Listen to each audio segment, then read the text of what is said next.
La Sociedad Española de Radiodifusión presenta... Ser... ¡Viva la radio! Podcast. Siempre.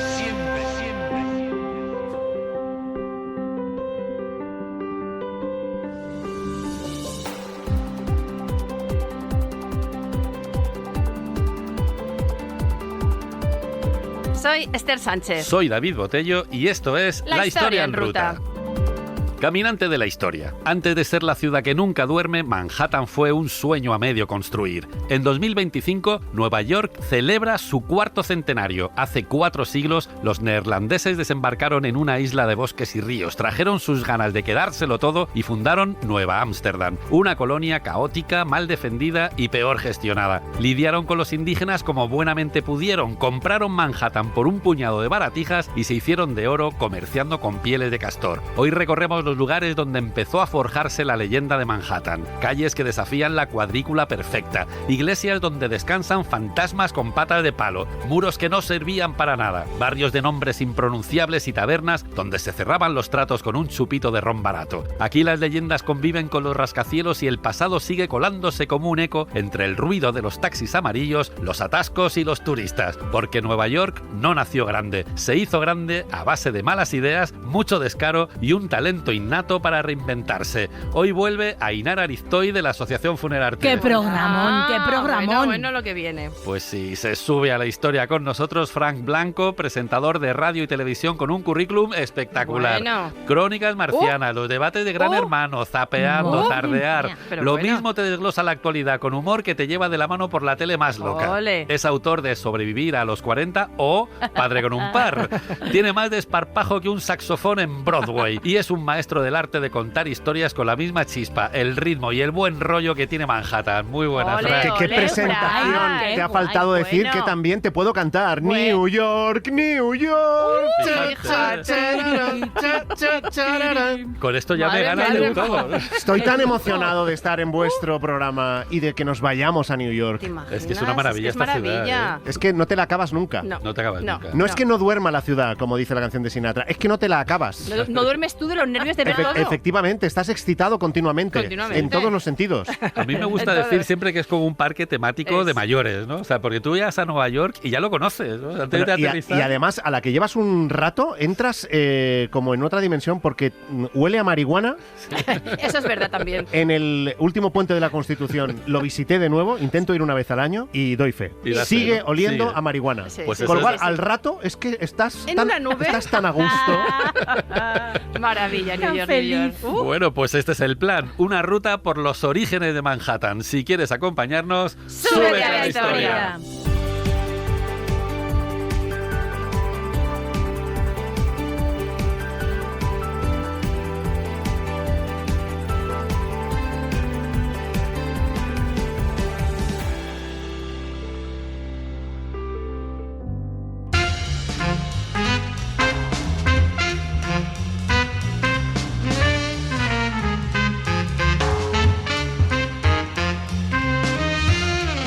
Mucho antes de que llegaran los europeos, Manhattan era el hogar de los Lenape, ¿Lena? una tribu algonquina. ¿Lena qué? ¿Cómo? Vamos a hablar mucho de los Lenape Ah. hoy. Todo esto era un paraíso de colinas, bosques y ríos cuajados de maíz, calabazas y ostras. Los ¿Ostras? Lenape vivían de la tierra, el agua y, según los exploradores, de echarle mucha paciencia a los forasteros. La única huella que los Lenape han dejado en Nueva York es el nombre de la isla de Manhattan. Se cree que deriva de Mannahatta, que significa isla pequeña. Pero hay más teorías que turistas en Times Square. Fíjate. Walt Whitman, el poeta de Hojas de Hierba, escribió mucho sobre Nueva York. Ciudad de agujas y mástiles, ciudad anidada en bahías, mi ciudad. ¡Ay, mi ciudad! Qué bien suena Walt Whitman cuando lo lees tú. Qué maravilla, Frank. Es que teníamos la voz muy parecida. Sí. Sí, ¿no? Siempre me lo han dicho. Siempre, ¿no?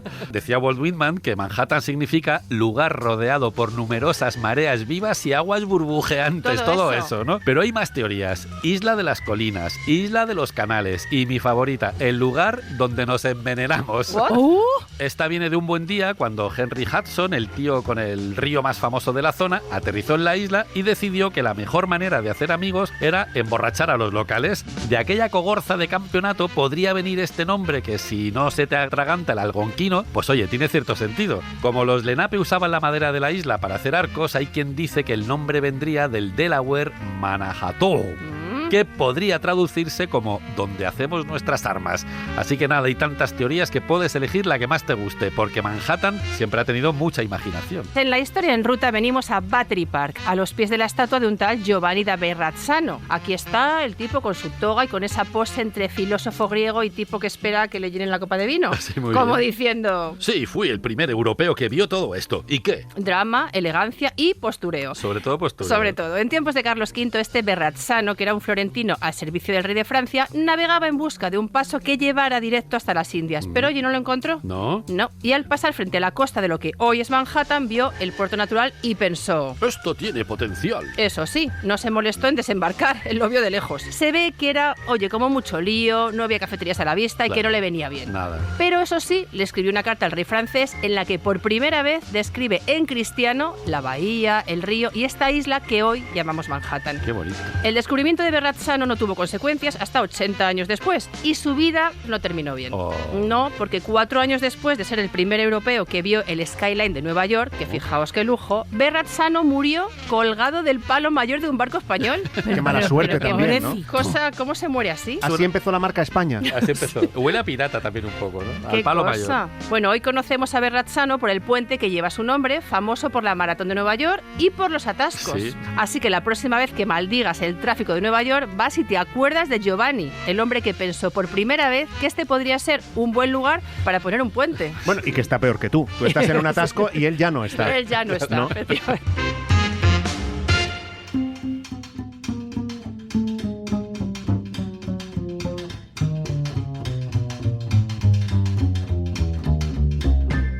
Solo un año después de Verrazzano, llegó hasta aquí un tal Esteban Gómez y se puso a remontar el río Hudson. Anda. Esteban era un navegante polémico. Había participado en la expedición de Magallanes, pero lo de llegar a la isla de las especias pasando frío no era lo suyo. No me extraña. No, esto mal. Claro, es que el frío te tiene que gustar.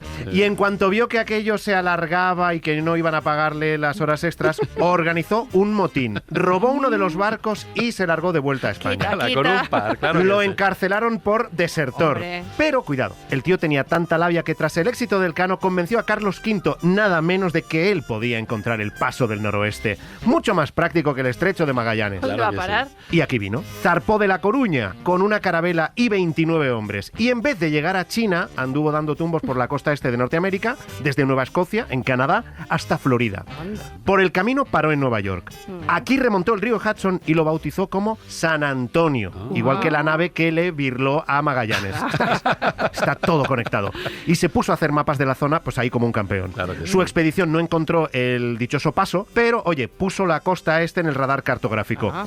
De hecho, algunos mapas de la época incorporan sus hallazgos y durante muchos años a esta zona se la conoció como la tierra de Esteban Gómez. Qué fuerte. Lo que pasa es que Gómez era negro, portugués y a sueldo de la monarquía hispánica, y claro, eso no vende. No. Por eso ha acabado eclipsado por nombres como Hudson, que claro, Hudson suena mucho más inglés, ¿no? Sí. Repetid conmigo, Hudson. Hudson. Hombre, Claro. por favor. Y ya Verrazzano, pues que viene de un país donde la gente se empeña en vender pues sus cositas, ¿no? Pues sí, porque Verrazzano está ahí Verrazzano. precisamente porque los italianos lo reivindicaron. Y Y- entonces le pusieron el puente y la estatua. Claro. Para justificar este silencio histórico, dicen los bactongues, o sea, lo que viene siendo las malas lenguas en inglés, que Las Gómez, bactongues, muy bien. Gómez secuestró a 50 indígenas neoyorquinos Pero- para venderlos como esclavos en Europa. Qué malo era Gómez. Bueno, pero también hay otros que aseguran que su fin de semana en Nueva York nunca existió. Vale. Es un misterio, como diría Iker. Sí. O sea que, para borrar su nombre de los libros y de los mapas, alguien ventiló su historial de motines, fabricó un escándalo de tráfico de personas y negó lo evidente. Así que, si alguna vez tú te encuentras un mapa antiguo con la tierra de Esteban Gómez, ya sabes de quién están hablando. Pues sí. A 100 metros de la estatua de Verrazzano llegamos al río Hudson. Venga, Hudson. Hudson. Muy bien. Hudson. Suena Hudson. Bien, bien. Muy bien. Bueno, si Nueva York es el centro del mundo, el Hudson, Hudson. subrayado, es el corazón que le da la vida. Oh. El alma líquida de una ciudad que nunca para, donde barcos, sueños y turistas se cruzan sin descanso. Bueno, Qué bueno. literario esto. Nos que ponemos da, muy ¿eh? poéticos. ¿Cómo se nota que es esto. la ciudad de Walt Whitman? Bueno, es uno de los puertos naturales más grandes del planeta, con costas bajas y accesibles, aguas profundas y una corriente tranquila. El Hudson tiene todo para enamorar a los visitantes. Yo ya estoy enamorada. Ya Pues sí nos sí. tiene enamorados. Solo le falta estar limpio, pero Eso es un detallito. Eso ya es. sin importancia. Nada. Hoy el estuario del Hudson sigue siendo la puerta de Nueva York al mundo, con sus puentes, sus túneles y sus helicópteros zumbando como mosquitos. Este río sigue siendo un lugar donde se entrelazan la historia, la belleza y el caos. Fíjate. Y es verdad un poco la porquería también, ¿no? Pero desde el helicóptero no la ves, ¿eh? No la ves. No. Eso es verdad. 80 años después de que Verrazzano pasara por aquí, llegó un tal Henry Hudson, un inglés al servicio de la Compañía Neerlandesa de las Indias Occidentales. Esta compañía, a partir de ahora la WIC, era una megacorporación antes de que existiera este término. Claro. Se estaba inventando Se ya. estaba inventando. Los neerlandeses querían hacerse ricos comerciando con pieles y oro, y ya que se ponían, fastidiar a los españoles con un poquito de piratería. Pero un poquito solo, ¿no? Que luego acababan colgados del palo mayor de un barco español y se quejaban, Claro, de verdad. Es claro. que Bueno. por cualquier tontería. Bueno, la WIC, que me ha gustado, contrató a Henry Hudson para que le buscara el ansiado paso hacia el otro lado del continente. Hudson se quedó topicueto con este puerto natural lleno de ostras y ese río majestuoso lleno de castores. Qué cosas. Y tomó nota. Luego siguió navegando río arriba, convencido de que era lo que buscaba. Y subió y subió y subió durante varias semanas hasta que su barco empezó a tocar fondo. Ole. Pobre. Ahí Ay. ya Hudson se dio cuenta de que este camino no le iba a llevar a Este Asia. no, va a ser que Le no. puso su nombre al río porque yo lo valgo y dio media vuelta. Al volver a Ámsterdam contó que había encontrado el paraíso de las pieles de castor. Los de la compañía mandaron otra expedición. Llegaron, miraron, confirmaron que este puerto era un diamante en bruto y se lo quedaron. Ala. Aquello era como los Países Bajos, pero con menos molinos y muchas más ostras. Las ostras. 2 años después de su aventura neoyorquina, Hudson volvió a buscar la ruta más al norte. Al llegar al Ártico, su tripulación se hartó del frío y, sobre todo, se hartó de él. Estaban hartitos. Hombre, es que parece un poco pesado ya por naturaleza, ¿no? Taca, taca, taca. Buscar y De buscar ideas nada. fijas. Sí. Pues empezar. Así que hubo un motín, lo metieron en un bote con su hijo y lo dejaron Con a la su hijo. deriva. Sí. Así que Hudson y Hudsonito acabaron perdidos Pobre. entre los hielos eternos. ¿Qué Un culpa tenía El hijo, Hudsonito, eh? pobrecito. Yo creo que por Yo si no había lo heredado veo. el gen buscador, Claro. ¿no? O algo, ¿no? Bueno, pues fue un final muy extraño para este hombre que ha dado su nombre a uno de los ríos más famosos del mundo. Entonces descartamos que el actor Rock Hudson fuese descendiente de él, ¿no?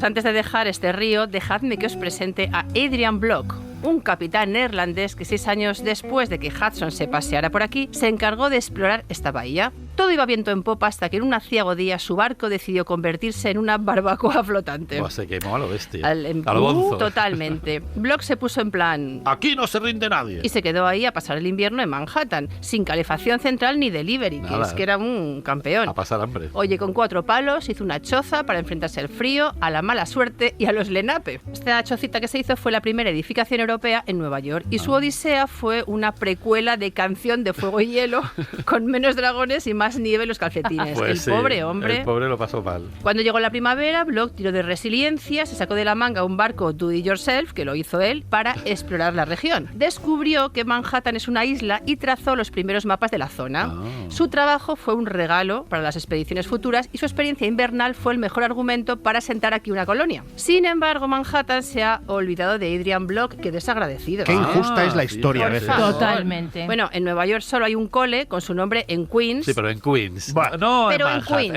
en Queens. En ¿no? Queens. Que nos gusta Queens, pero no, Pero no lo mismo. Y seguro que mismo. está en un callejón que ni siquiera es una calle de paso. Seguro, Claro, sin nada. salida o algo. En Connecticut, que está pegado a Nueva York, se recuerda que desembarcó en una zona llamada Adrian's Landing. Ah, mira. Y en el estado de Rhode Island, que queda ahí al final de Long Island, hay una islita que se llama Block Island. Ah, mira. ¿Habéis Todo oído es Block? Island. Porque la descubrió él, sí, todo es Island, pero esta se llama Block Todo es Island. Island, bueno, pero esta Nara. solo es Block. Claro. Vale. Claro. Pero en Manhattan, a lo que vamos, no hay ni una triste placa que lo recuerde, que son muy desagradecidos. Pues sí. Porque si será el primero en sufrir el invierno neoyorquino no merece una estatua, oye, pues no sé qué hace falta. Menos Pues- mal que Jennifer López le dedicó aquella canción suya, Jenny from the Block. Sí, es verdad. Pero Exactamente. nadie lo ha relacionado con ese Nadie sitio. lo ha ole relacionado, Jenny, ole Jenny. Seguimos ahora en Battery Park, un rincón que parece susurrar historias al ritmo de las olas. Ay. Por aquí, pues hoy pasean los neoyorquinos, los turistas y los vendedores de perritos calientes. Pero hace siglos, este lugar era un examen de supervivencia. Ah, mira. 10 años después del invierno neoyorquino de Adrian Block, ese hombre olvidado, y gracias a los mapas que dibujó, Battery Park fue testigo del desembarco de los primeros europeos que vinieron para quedarse. Aquí llegaron unos 100 colonos neerlandeses atraídos por la promesa de hacerse ricos. Hombre. ¡Qué ilusión!, ¿no? Pues sí. Con más entusiasmo que organización, levantaron las primeras chabolas y plantaron la semilla de Nueva York. Un par de años después, esto hace justo 4 siglos, la WIC, la Compañía Neerlandesa de Indias Occidentales, olió ahí las posibilidades del sitio y se lanzó a por todas. A por todas. Con permiso del rey de Holanda, fundaron Nueva Ámsterdam, un pequeño puerto que aspiraba a convertirse en el centro de su imperio colonial en América. Casi nada. Casi nada. Aquí la clave era el tabaco, la madera y sobre todo las pieles de castor. Fíjate. En Europa los sombreros de piel estaban de moda. Los Lenape vendían pieles de primera calidad a cambio de cuentas de vidrio y botellas de aguardiente. Y sumando 2 más 2, los neerlandeses hicieron el negocio del siglo. Y así Battery Park fue el escenario donde empezó a gestarse Nueva York. Bajo el bullicio de Battery Park yacen los restos de Fort Amsterdam, el corazón de la colonia recién nacida y el lugar donde empezó todo. Peter Minuit, el primer gobernador de Nueva Ámsterdam, sabía que la mejor manera de proteger el asentamiento era construir un fuerte. Pues va y lo hizo, claro. Bueno, más o menos, porque Más le o puso menos. más entusiasmo que recursos, la verdad. El Entonces pobre. no era Sí. fuerte, no era un fuerte, era un flojo. Era un Era un flojuno. poco endeble la Entre cosa. Un plan fuerte y dengue. flojo. El diseño estratégico, eso sí, era brillante. La construcción, no tanto. Mal. Con sus muros de tierra y madera parecía más preocupado por no desmoronarse con el viento que por resistir un ataque. Madre mía. Si los cañones hablaran, pedirían el traslado urgente a otro fuerte mejor construido. Los cañones, ahí vámonos. Pero la improvisación era parte del encanto de Nueva Ámsterdam. Por suerte, el fuerte nunca tuvo que enfrentarse a grandes batallas, menos mal. Su guerra más frecuente la libró contra los cerdos que pastaban por aquí como si fuera un buffet libre, Ay, los sí. gorrinillos. Enseguida se convirtió en el centro administrativo de la colonia. Aquí se cocinaban leyes, impuestos y rumores. Mucho Rumores, rumores. rumores. A su alrededor, los colonos trazaron las primeras calles y levantaron casas de madera con techos escalonados, copiando el estilo neerlandés. Ah, claro, que con lo iba a estas- decir. estos tejaditos ahí Que son con ahí, escaloncillos, Claro. sí. Poco a poco Nueva Ámsterdam empezó a llenarse de tabernas, comerciantes, marineros, judíos, hugonotes, pícaros, cuáqueros y borrachos. Vaya Mucho panda. borracho había. sí. Bueno, Claro, si hay taberna, Claro, pues, es que a ver, ¿qué una queréis? cosa lleva a la otra. ¿Qué Claro. queréis? La colonia iba creciendo con una diversidad que marcaría su carácter para siempre. Era un caos tan organizado como las monedas que circulaban. Ojo, cuidado. A ver. El wampum indígena. Sí. Me encanta. El real de A8 español. Bien. El doblón de oro. Bien. Ole. Incluso el tabaco Que el como tabaco moneda de también cambio. valía para pagar. Sí, sí, claro. Bueno, menos el florín, cualquier cosa. El válida. florín no. Es que el florín no valía, no valía un duro, nada. Pana. Fort Amsterdam fue el punto de partida de una ciudad que con el tiempo cambiaría el mundo. Sí. Desde el primer momento, la gestión de la WIC fue un desastre. Los gobernadores neerlandeses de Nueva Ámsterdam tenían más talento para llenarse los bolsillos que para administrar la colonia. Cada nuevo nombramiento era un desfile de incompetencia y de favoritismos, donde los tejemanejes eran más importantes que las leyes. Al final, aquello parecía más un club de pícaros que un gobierno serio. Si te das cuenta, el mundo no ha cambiado tanto, Nada, ¿no? No Es cambia que- tanto. Lo que pasa es verdad que esto viene bien porque siempre pensamos que somos nosotros los que lo hicimos mal, pero te das cuenta que es que lo hicieron mal en todas partes. Claro, y la historia se repite una vez más Y la en historia diferentes se repite. sitios. Sí. Exactamente. La población de Nueva Ámsterdam nunca alcanzó las 700 personas. Y cuando la WIC se dio cuenta de que convencer a los europeos para cruzar el Atlántico no era tan fácil como vender quesos de cabra, pues se sacaron de la manga los patronatos. Si tenías posible, si eras capaz de traer a 50 incautos dispuestos a trabajar para ti, te regalaban aquí en la isla un trozo enorme de territorio. Un negocio redondo, pero para los patronos, claro. Hombre. Mientras ellos se hacían inmensamente ricos, los colonos que aterrizaban aquí acababan trabajando como siervos para un jefe con más tierras que escrúpulos. Así Nueva Ámsterdam se llenó de mini reinos privados al puro estilo feudal, pero con menos nobles y con unos patronos que sabían cómo forrarse sin dar un palo al agua. Y sobre todo con los colonos cabreados. Los pocos curritos que venían llevaban fatal pasarse el día cultivando tierras ajenas, pasando hambre y frío. Y aquello fue un parche mal puesto, un chanchullo para los ricos. Y por si fuera poco, estos feudos privados complicaron el control de la colonia. La WIC nunca logró que Nueva Ámsterdam fuera rentable, ni muchísimo menos organizada. O sea, que los que tenían dinero mandaban y vivían a lo grande en mansiones a las afueras, mientras los demás trabajaban de sol a sol para ellos. Menos mal que estas cosas pues ya no pasan. Menos ¿Qué va? mal. Menos mal, ¿no? Menos No mal. pasan, no No, pasan. esto Qué no bien pasa. estamos ahora.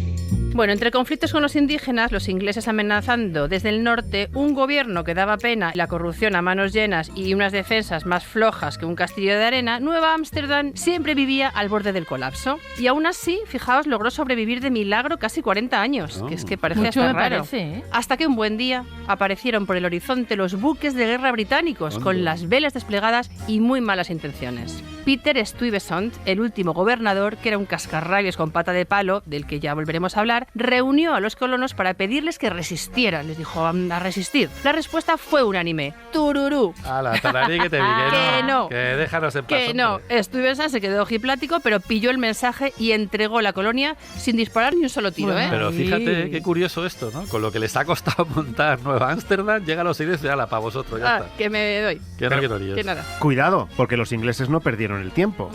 Rebautizaron Nueva Ámsterdam como Nueva York en honor al duque de York, hermano del rey Carlos II, que debía ser un tío majísimo. ¿Serio? Majísimo, hombre. Claro, si no, tú no haces eso. Hombre. Y también cambiaron el nombre del fuerte que no era fuerte, que pasó a llamarse Fort James, y lo reforzaron, que hacía falta para vigilar el puerto, pues como Dios manda. Pues ahora Para ya que sí era fuera fuerte. fuerte. Ahora sí, hombre, porque es James. Claro. Con los ingleses al mando, ya la ciudad empezó a crecer. Pusieron un poco de orden, cambiaron los nombres de algunas calles y pusieron el puerto a pleno rendimiento. Pero las costumbres neerlandesas no desaparecieron de un día para otro. La mezcla cultural y comercial seguía ahí latiendo con fuerza. Y, por ejemplo, hoy la influencia neerlandesa sigue viva en nombres como Haarlem, como Breukelen, o sea, Brooklyn, Coney Island o el Bronx. Estos son nombres holandeses todos. De ahí viene, de ahí viene. Claro. Fíjate. Nueva York, con su caos organizado, se convirtió en un imán para inmigrantes y comerciantes, un lugar donde todo el mundo parecía tener un pie en el presente y otro en el futuro. Aquí empezó a gestarse el espíritu rebelde que más adelante pondría la ciudad en el mapa del mundo y de la historia. Fíjate, Qué bueno. fíjate los ingleses. Durante la Guerra de la Independencia, Battery Park fue testigo de una escena para la historia. A ver. Mientras los soldados británicos huían hacia sus barcos, los patriotas, ¿qué hacían? Pues montar un sarao, que además duró varios días. No te sí. creas tú que aquí no se escatimaban celebraciones. Venga, vamos todos. Esto tampoco ha cambiado, ¿eh? El fuerte, mientras tanto, se convirtió en un camaleón con crisis de identidad. Fort George, Fort William, Fort Ain. Cambió de nombre tantas veces como de manos. Uy, qué lío. Un lío, hasta que con el paso del tiempo pues se desvaneció casi sin hacer ruido. Sus baluartes se cubrieron de vegetación y lo que antes era un bastión defensivo se transformó en uno de los pulmones verdes más emblemáticos de Nueva York. Bueno, ni tan mal. Un lugar para pasear, contemplar el horizonte y despedirse de quienes partían hacia nuevas aventuras. Oh, qué bonito.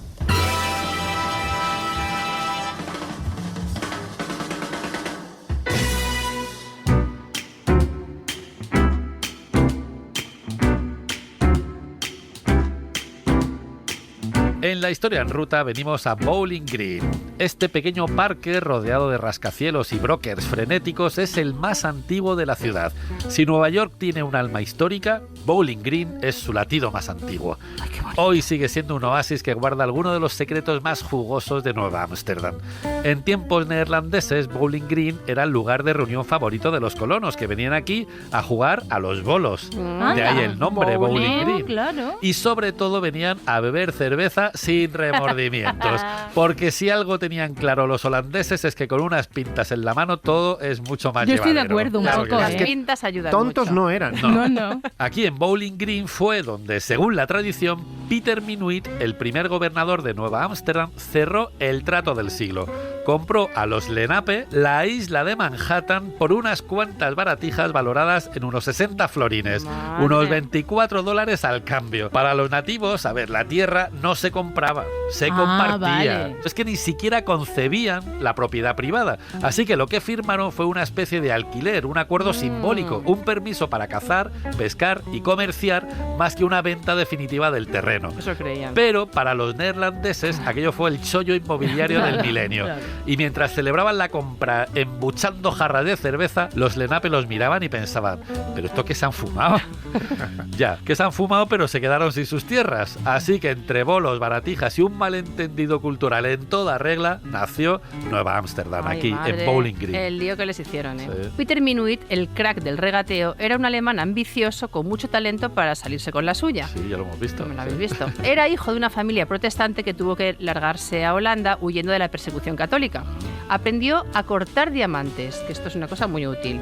Sobre todo si los cortas y te los quedas. Y te lo va guardando el Claro. cachito que se Aunque cae. te quedes solo los restos. Claro. Claro, pero bueno, él decidió que el negocio estaba al otro lado del charco. La WIC lo puso de gobernador de Nueva Ámsterdam y le dio una misión: hacer que aquello funcionara. Minuit, que era muy práctico, llegó, miró y puso manos a la obra. Primero levantó Fort Amsterdam para proteger la O colonia. sea que fue él el que lo levantó. Él lo levantó. Muy bien. Luego le compró Manhattan, como hemos visto, a los Lenape, Muy bien. y para rematar reorganizó el comercio de pieles de castor, dejando claro que sabía cómo hacer cajita. Muy bien. Minuit convirtió Manhattan en la joya de la colonia. O sea, lo que estaban buscando los de la WIC, este Gente. señor Se lo logró. consiguió, ¿no? Pero, la luna de miel con la WIC duró poco, porque los de la compañía empezaron a echarle en cara que no lograba traer suficientes colonos.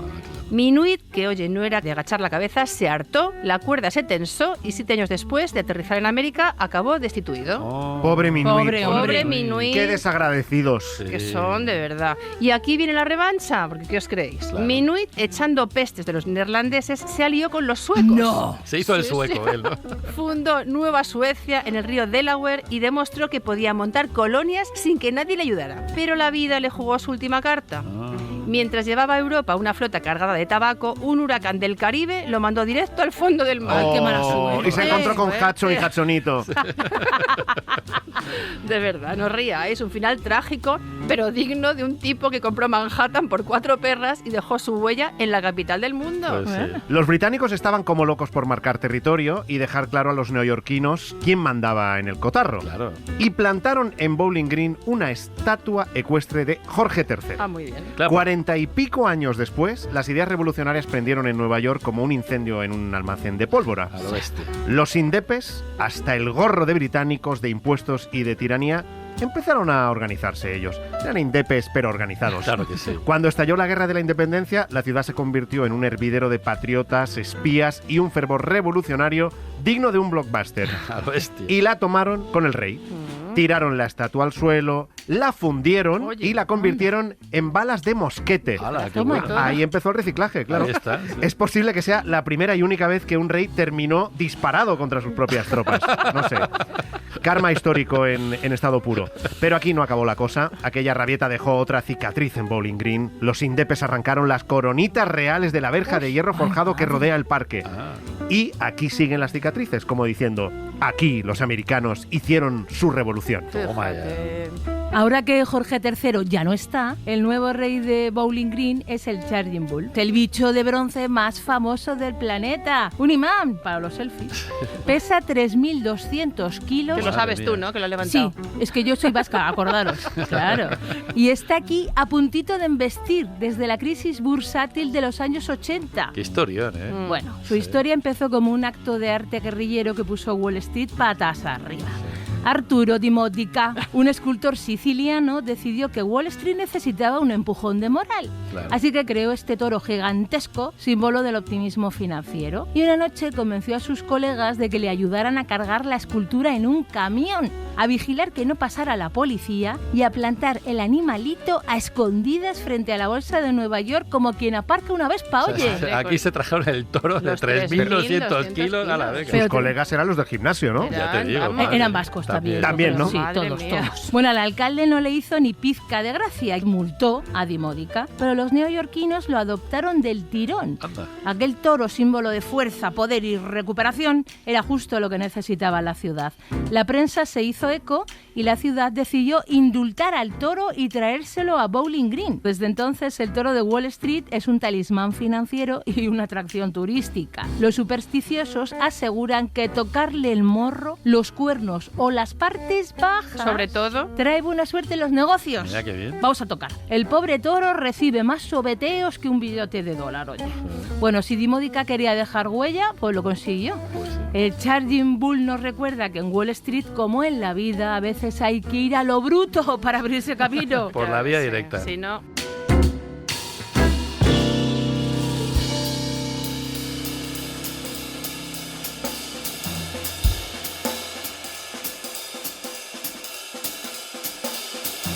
En la historia en ruta por los orígenes de Manhattan pasamos por Stone Street, un pedazo de historia de Nueva Ámsterdam que se resiste a desaparecer. Es una de las primeras calles de la ciudad.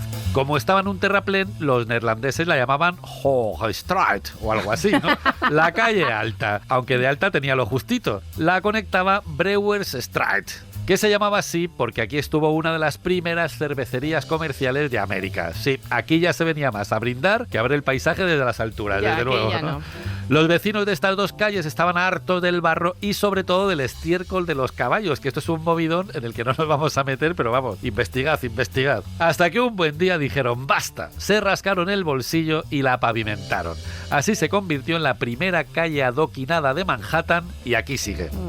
Más tarde los ingleses la llamaron Duke Street, en honor al duque de York, el que ha puesto su apellido a la ciudad. Y los neoyorquinos la rebautizaron Stone Street para borrar cualquier huella británica. Es decir, se independizaron y dijeron no queremos un York para nada, aunque se quedaron con Nueva York. Pero bueno, el caso es que se ha quedado como la calle de las piedras. Desde entonces la calle ha vivido incendios, redadas y sobre todo olvidos, hasta que en los años 90 resurgió como parte del distrito histórico de Stone Street y se volvió a poner de moda. Hoy esta calle es un paraíso gastronómico, más gourmet que colonial, testigo de juergas, mojitos y afterworks. Si un colono neerlandés resucitara y viera tanta mesa comunal, tanto cóctel tropical y tanto postureo, volvería a la tumba. Oh, no. Eso sí, Stone Street es una cápsula del tiempo. Caminar por sus adoquines es como tener un pie en el pasado y otro en el futuro de Nueva York. Pearl Street es otra de las supervivientes de Nueva Ámsterdam. Su nombre viene de las montañas de conchas de ostras, que hemos hablado mucho, Sí. que los Lenape dejaron aquí. Claro. Oye, se tenían que poner los Lenape de ostras. Se ¿no? ponían hasta el Kiko, O sea, madre mía. Está a orillas del East River. Cuando llegaron los neerlandeses, vieron las conchas y dijeron, ¿adoquines? ¿Para qué? Esto mola muchísimo más. Hombre. Pavimentaron la calle con las conchas y de propina las trituraron para usarlas en el mortero de la antigua Trinity Church.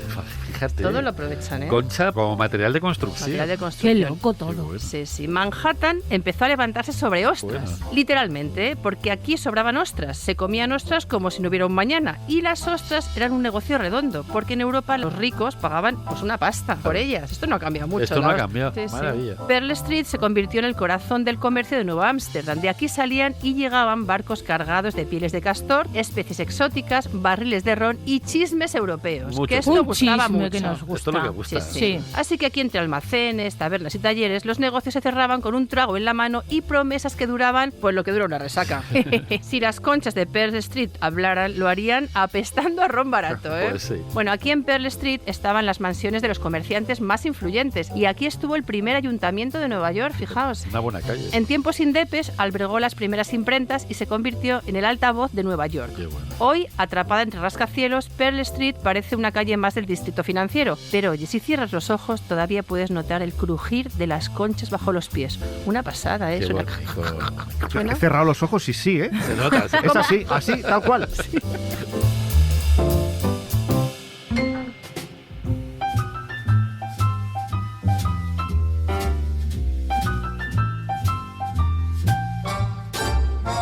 En una esquina de Pearl Street, entre el bullicio financiero, la Frances Tavern es una cápsula del tiempo que huele a madera antigua, cerveza añeja y revolución americana. Ole.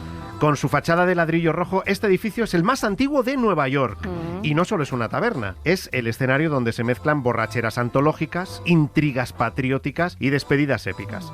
Lleva aquí la friolera de más de 260 años, desde que un tal Samuel Frances, un inmigrante caribeño con visión comercial, convirtió esta casa en la taberna favorita de neoyorquinos, comerciantes y oficiales. Aquí tú lo mismo cerrabas un trato, que te comprabas el último sombrero de castor o te enfrascabas en una bronca sobre el futuro de las colonias. Claro que sí. Todo podía pasar.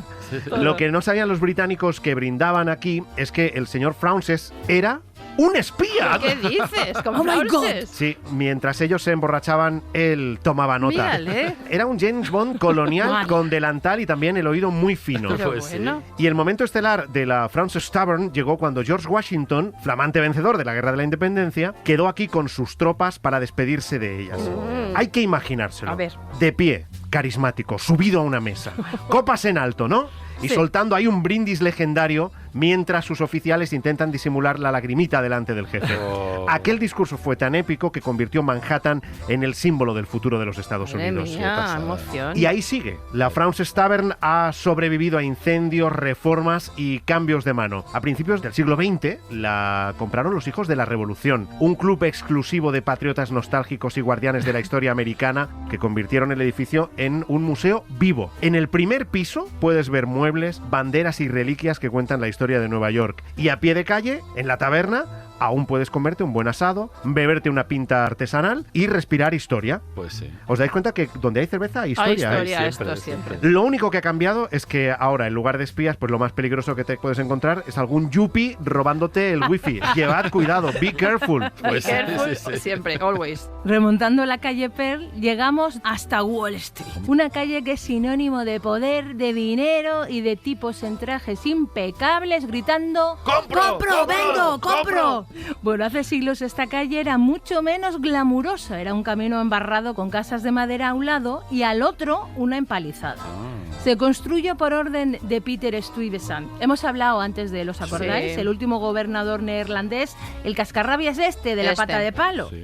Bueno, quería mantener a raya a los británicos, a los Lenape y a los cerdos que abarrotaban Pensé las que era calles. un insulto, lo de los cerdos. No, a los gorrinillos de antes que hemos Sí, hablado, que sí. campaban a sus anchas, Sí, sí. acordaos. Es que dicen que había una plaga literal de cerdos, en Nueva Ámsterdam, ¿no? Que estaban ahí. Ay, los que cerditos. Tú salías de tu casa y te encontrabas 400 cerdos. Pero bueno, ¿qué cosa. pasa?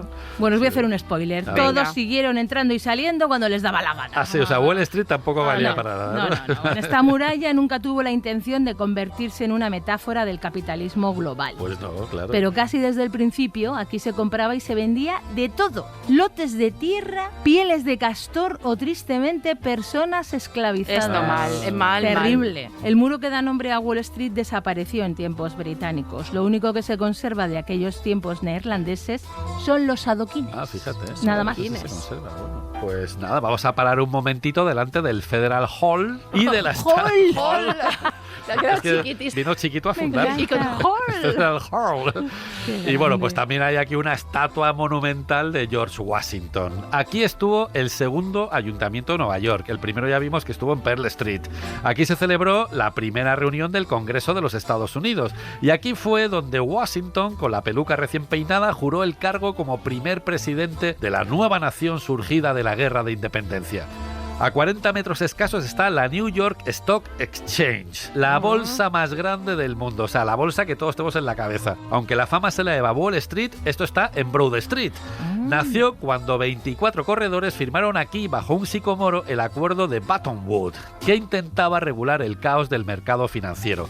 Lo que empezó con un apretón de manos al fresco, terminó convirtiéndose en esta bolsa de Nueva York, el lugar donde el dinero nunca duerme y los gritos de los traders se han convertido en la banda sonora de Wall Street. Bueno, ¡Compro, vendo, no! Sí. Es que te da un subidón con el compro. Bueno, pues frente a la bolsa, la Fearless Girl desafía con la mirada firme y las manos en la cintura. Qué bonita es esta Poneos, estatua, que, Sí. sí. Apenas mide 1,30 m, pero la actitud pesa toneladas. Aquí todo es actitud. Es el símbolo del empoderamiento femenino plantado en el epicentro del poder financiero. Pues ¿A qué nos sí, gusta, ¿no? Inara, esto? Nos encanta. Está ahí mirando como Empoderada. desafiando a Wall Street. Aquí ¿Qué Estoy pasa? yo, ¿qué Claro, pasa? claro. Sí, sí. Pues este mujerón llegó a Manhattan en 2017 cuando la artista Kristen Bisbal la plantó por sorpresa frente al toro de Wall Street. Es que estoy un Claro. poco de plantar ¿De cosas qué por pasa? sorpresa, ¿no? Claro. Mira, si cuela, cuela. Claro, dijeron, si el toro se quedó, ¿por qué no se va a quedar esta? Claro, lo bueno es que la planta delante del toro, ¿no? Delante. O sea, su primer emplazamiento fue en Bowling Green delante del toro. Este era ¿no? alguien de Y luego Pamplona, la ¿no? Fearless Girl. Bueno, esto os voy a decir que era un duelo épico. Pues sí. El poder financiero contra la resistencia imbatible, el capitalismo agresivo contra la necesidad de cambio, la niña sin miedo parada delante de un toro de 3.200 kilos. Oye, si el toro embiste, ella se planta. Claro que sí. Manos en jarras. Es pequeña, pero valiente y desafiante. Ni un paso atrás, vamos. Grande la Una tía. grande. La escultura formaba parte de una campaña que reclamaba más mujeres en los puestos de liderazgo. Aquí había mensaje claro. Claro que Y sí. funcionó. La imagen de la niña plantada frente al toro era muy poderosa y se volvió viral.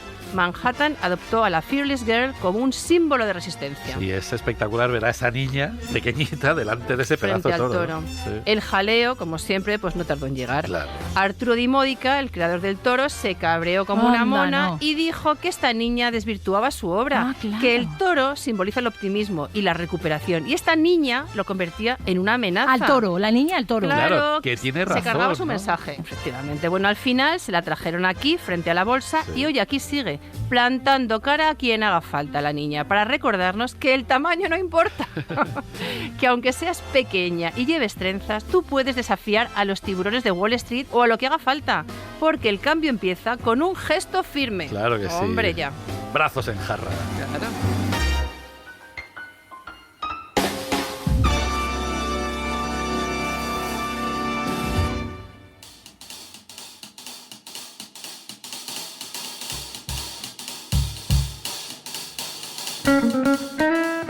Muy cerquita de esa niña llegamos a Trinity Church. Imponente, digna y con ese puntito gótico revival, podríamos decir. Sí, sí, sí. O sea, es como un monje jugando al ajedrez con las torres de cristal de Wall Street. La iglesia es de mediados del 19, pero su historia arranca 150 años antes, cuando Guillermo III regaló este terrenito a los anglicanos para levantar aquí una iglesia. Muy bien.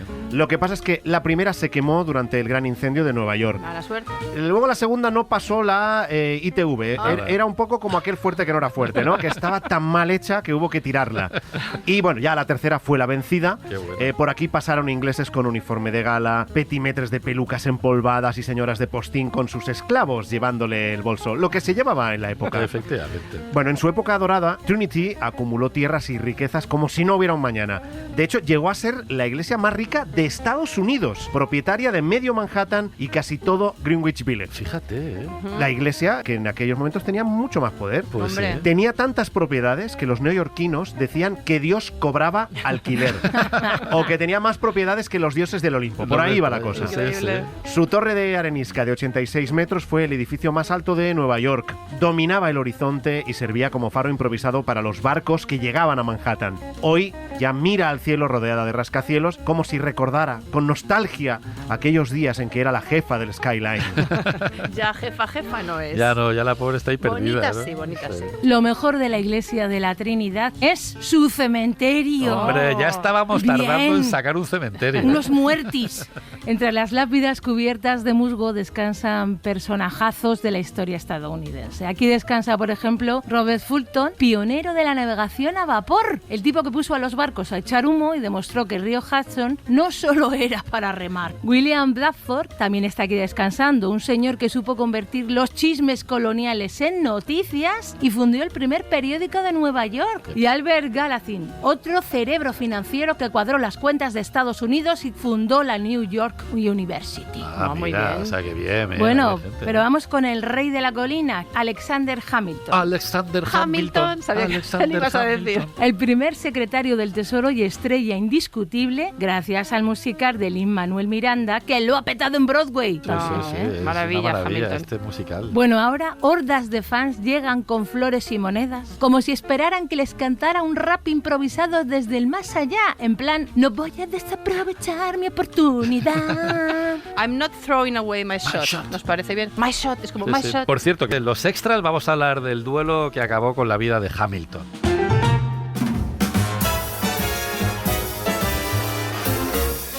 Seguimos la ruta subiendo por Broadway, la calle ancha. Antes de los musicales, los neones y los turistas de Times Square, Broadway era un sendero indígena. Bueno, y hoy Genial. también, según cómo, ¿eh? Es verdad, sí. Los Lenape usaban este sendero para moverse por la isla mucho antes de que llegaran los neerlandeses con sus barcos y sus ganas de quedárselo todo. Entre otras cosas, se quedaron con este camino y lo convirtieron en la columna vertebral de Nueva Ámsterdam. Broadway es la traducción inglesa de Breadweg, o como se diga en neerlandés. Pero no te dejes engañar por el nombre. Al principio tenía muy poquito de broad. Lo de calle ancha era puro optimismo holandés. Era más bien un caminito estrecho y polvoriento con casas de madera y más cerdos y vacas que peatones. Ay, lo cerdo. Broadway creció a la vez que Nueva York. Aquí se celebró el desfile de la independencia, en el que algunos soldados patriotas, en un acto de puro troleo, marcharon en plan torpón al estilo británico para echarse unas risas con el personal. Ya entonces Broadway sabía cómo entretener al público. Poco a poco la calle empezó a llenarse de teatros. Se ganó a pulso su reputación como epicentro mundial del entretenimiento. Desde entonces la han llamado la Gran Vía Blanca, por los anuncios de luces brillantes que adornan sus teatros. Broadway sabe mejor que nadie que la oscuridad no vende entradas. Hoy sigue siendo el lugar donde los sueños cobran vida, desde los clásicos de Shakespeare hasta musicales con más purpurina que una fiesta drag en fin de año. Broadway es tan importante que la cuadrícula perfecta de Manhattan respeta su trazado irregular, para que la ciudad no olvide sus raíces indígenas y coloniales. Caminar por Broadway es recorrer una arteria que ha visto siglos de historia. Un guión vivo de Manhattan que nunca deja de escribirse, porque en esta ciudad, como en Broadway, el show debe continuar. Show must go on. Subiendo por Broadway a 300 metros de Wall Street, cruzamos la calle Day. Es una de esas callecitas del Bajo Manhattan que pasa desapercibida, pero oye, si rascas un poquito, tiene una historia digna de una peli de Tarantino llena de sangre, melocotones y asesinos, melocotones. Sí, sí, sí. Al menos eso cuenta Washington Irving en Una historia de Nueva York. Vale, el libro es una sátira, no es una fuente fiable. No es muy fiable. No es muy fiable. Irving lo escribió para reírse de los historiadores pedantes. Un poco como nosotros, ¿no? Que vamos de aquí de gafapastos. No. Pero como la historia mola, conviene saber que la abuela de Washington Irving ubicaba aquí el Valle de los Asesinos. El Valle de los Asesinos. Que era una cañada oscura y lúgubre cubierta de cedros, robles y cicutas. Te sigues decir de cerdos. Yo también, los cerdos ¿De otra cerdos? vez. No, Cedros, sí. Aquí neerlandeses y lenapes se dieron de palos en la llamada Guerra del Melocotón. ¡Ay, el Malacatón! De aquí viene el Malacatón, Melocotón. Sí. Lo cierto es que los holandeses cabrearon tanto a los lenape que acabaron organizándose para batallar contra ellos. Todo lo demás forma parte del folclore, transmitido de generación en generación por las niñeras de Manhattan, que les gustaba darle al pico. Pues sí. Porque las leyendas a veces son mejores que la realidad.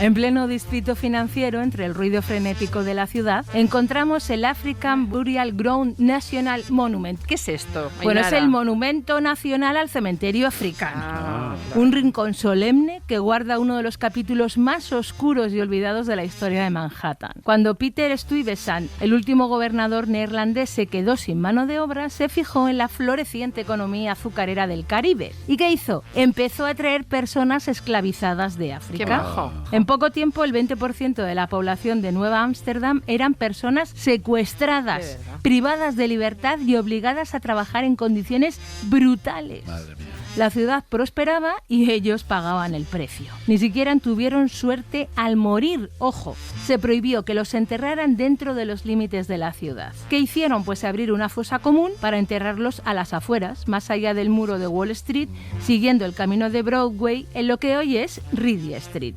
El cementerio se descubrió por accidente en los años 90 durante unas obras. Fíjate tú, qué tristeza. La empresa constructora intentó ocultar el hallazgo y seguir adelante. Aquí no ha pasado nada. Pero la comunidad afroamericana alzó la voz, exigió respeto y paró las obras.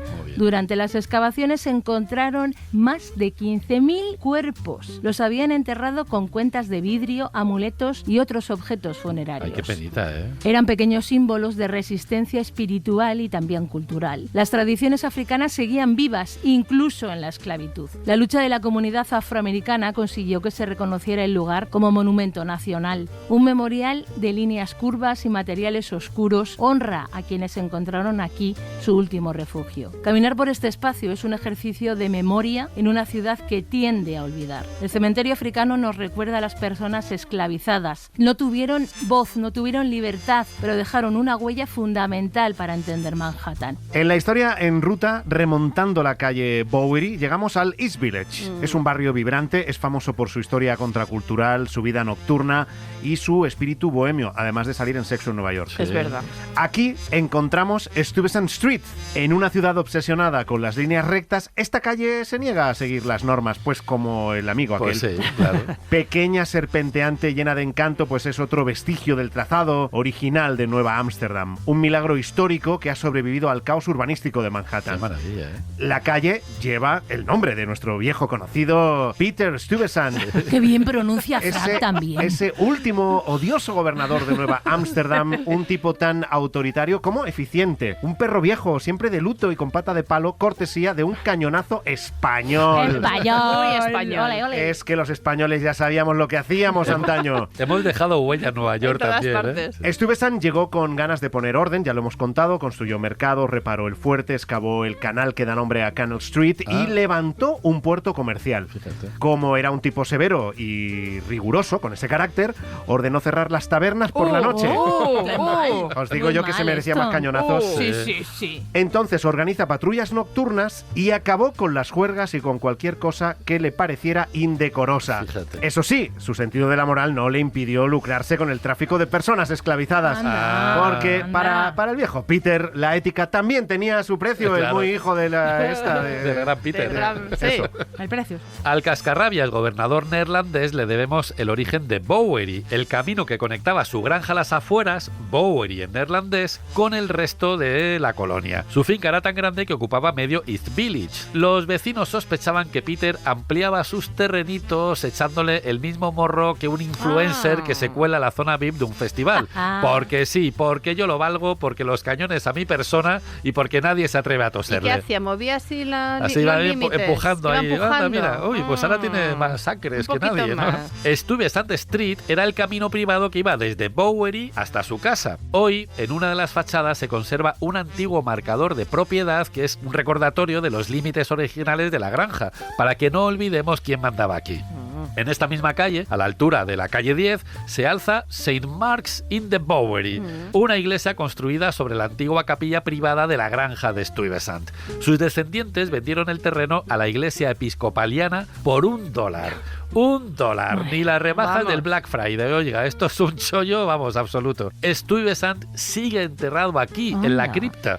Dicen que su fantasma aún ronda la zona arrastrando la pata de palo y quejándose de los precios de la vivienda, porque esto está carísimo. Pero le cuadra ser pesado hasta después de muerto, ¿eh? Muerti, sí señor. La iglesia también es un centro cultural. Aquí se mezclan lecturas de poesía, danza vanguardista y teatro independiente que mola mucho. En definitiva, Stuyvesant Street ha sobrevivido a incendios, reformas y siglos. Hoy, con sus edificios bajos de ladrillo, su trazado rebelde y su atmósfera tranquila, parece sacada de una postal europea, no de una ciudad americana. Aquí la historia sigue su propio camino como una reliquia que desafía el ritmo frenético de Manhattan. Y esto no da para más. Hoy se ha subido a la historia con nosotros Frank Blanco. Frank. Muchas Qué gracias, guay, Frank. Frank, qué No me guay. quiero ir, no me quiero ¿Cómo lo ir. hemos pasado? Quedarse. Nos quedamos a quedarse. vivir en Nueva York, ¿Nos quedamos? ¿no? Que- Bueno, mejor de visita que hay una copa de vino cuesta $17. Eso también es Que lo verdad. sabemos. Pero Sí, será sí, por sí. dinero. También es verdad. José María Sendra, Julia García Soto y Juan Aranaz andan levantando murallas de madera para ver si consiguen enderezar este desconcierto sonoro. Y a los micrófonos remontando el Hudson a golpe de Ole. velero, Vamos, desafiando vamos, al toro vamos. de Wall Street y flipando por los caminos de Broadway, Esther Sánchez, Ainara Arizoy y David Botello. Si te gusta el programa, compártelo con tus amigos, pero sobre todo, si no te gusta, compártelo con tus enemigos. Eso hay que ser. Dale, Que dale. se dale, fastidien. dale. Te esperamos en la próxima ruta. Si quieres acompañarnos, Súbete a la historia. Para no perderte ningún episodio, síguenos y suscríbete en la aplicación y la web de Cadena SER y en la plataforma que prefieras.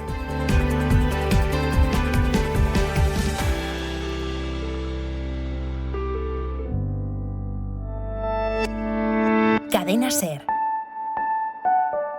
La radio.